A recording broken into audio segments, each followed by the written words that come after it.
عزیز طلبا، آج سے ہم نور الہدیٰ کتاب کی افتتاح کرتے ہیں۔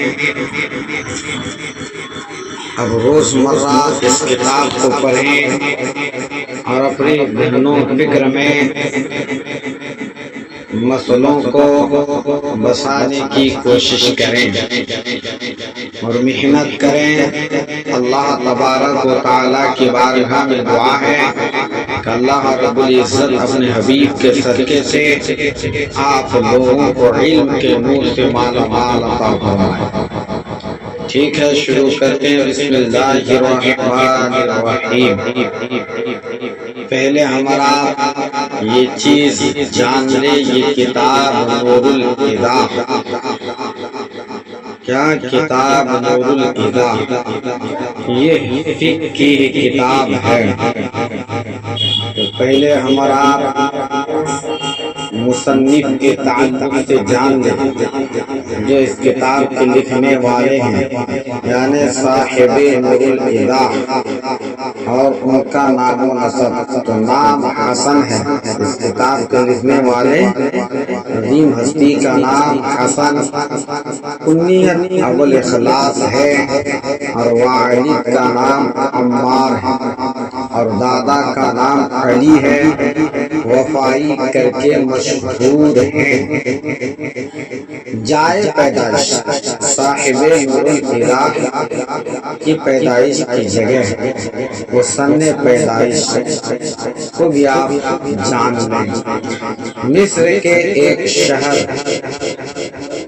شنبلالی کے باشندے تھے۔ اس کی طرف نسبت کرتی ہوئی آپ کو شنبلالی کہا جاتا ہے۔ ہماری بات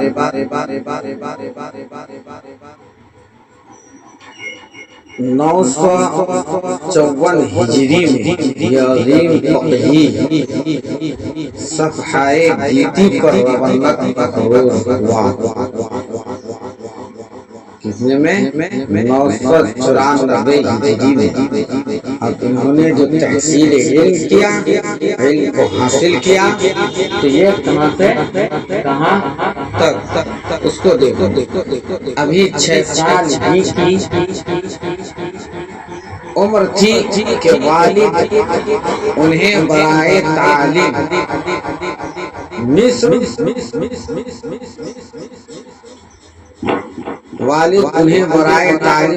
لے آئے۔ کہاں؟ مصر۔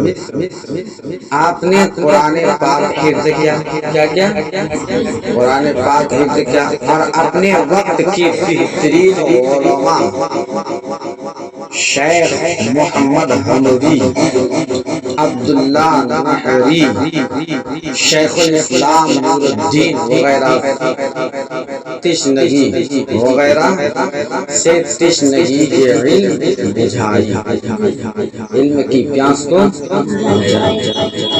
درس و تدریس آپ نے کہاں کا انجام دیا؟ تو کہنا صاحب نور الہدیٰ کو اللہ تعالیٰ نے مختلف علوم میں، کس میں؟ مختلف علوم میں مہارت تامہ عطا فرمائی تھی۔ کیا مہارت تامہ عطا فرمائی تھی؟ بالخصوص فتاوا وغیرہ کے لکھنے میں آپ مرجع خلائق۔ آپ نے ایک عرصہ تک جامع ازہر مصر میں درس دیا۔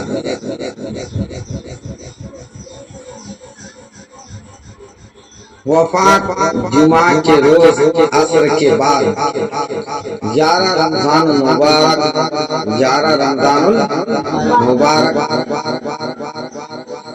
1069 ہجری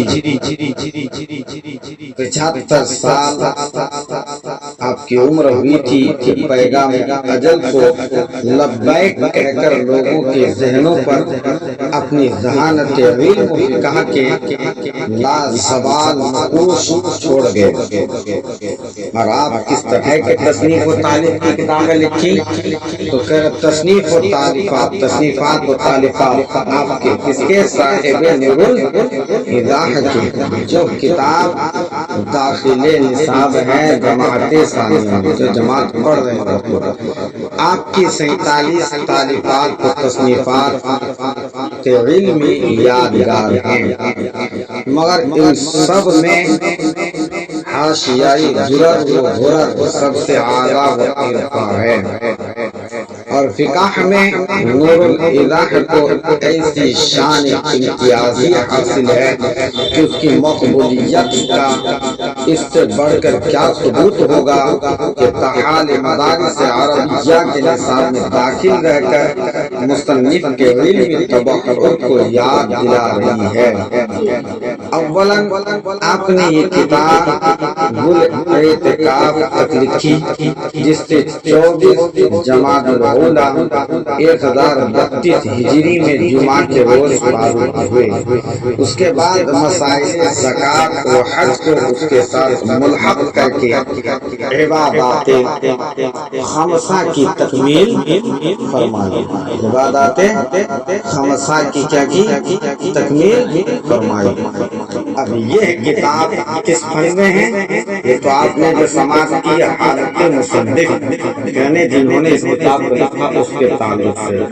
اب آپ یہ بھی سماعت کر لیں کہ جس کتاب کو ہم پڑھ رہے ہیں یہ کس فن میں ہے، تو یہ کتاب فن فقہ ہے، اس میں فن فقہ اور فقہ کی تعریف، اس کا موضوع، اس کے غرض و غائب، ان تین چیزوں کا جاننا ضروری ہے۔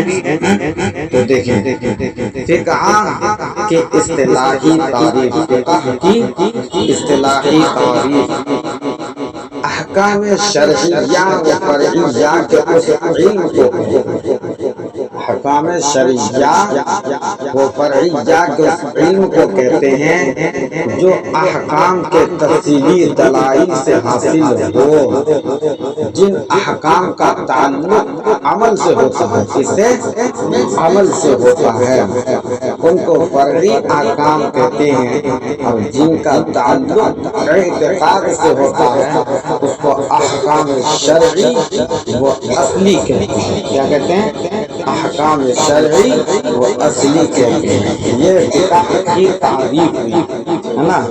اب علم فقہ کا موضوع، علم فقہ کا موضوع مکلف انسان کا فعل و عمل کیا ہے؟ علم فقہ کا موضوع مکلف انسان کا فعل و عمل ہے۔ اب فقہ کی غرض و غایت تو کہہ رہے ہیں علم فقہ پڑھنے کا مقصد یہ ہے کہ اسے دونوں جہاں میں سرفروزی حاصل ہو جائے۔ دنیاوی کامیابی تو اس سے اس لیے ہوتی ہے کہ فقہ سے جب احکام شرع کا علم ہوگا تو معمورات پر عمل کرے گا اور منہیات سے اجتناب کرے گا، بچے گا انسان منہیات سے، اور آخرت کی کامیابی یہ ہے کہ اس کے نتیجہ میں جنت کی نعمتیں اس کا استقبال کرے گی۔ کیا کرے گی؟ اس کا استقبال کرے گی۔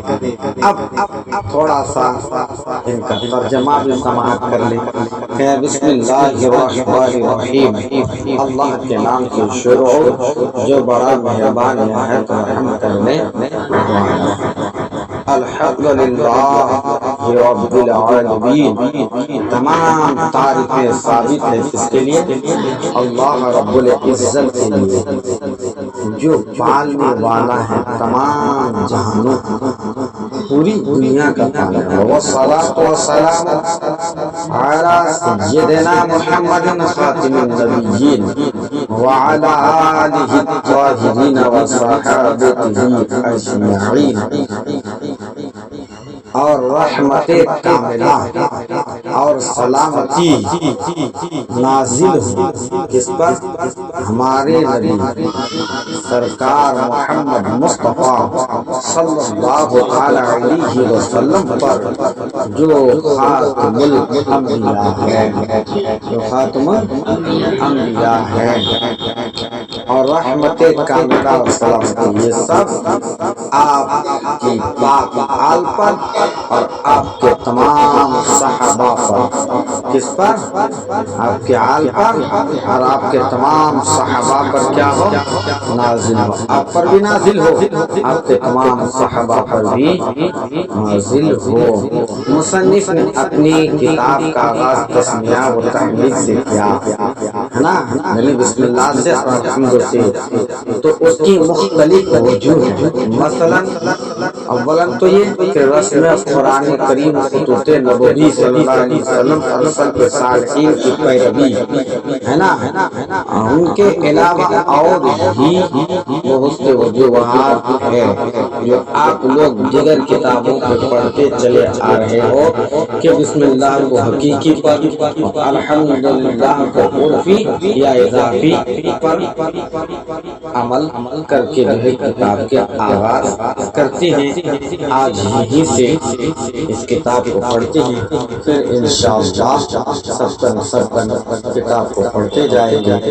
اللہ رب العزت تبارک و دعا کہ آپ لوگ محنت کریں، رب تبارک و تعالیٰ آپ لوگوں کو کامیابی فرمائے۔ صلی اللہ علیہ وسلم۔ کسی طرح کی کوئی کمی محسوس ہو تو وہ پھر پوچھ لیا کریں۔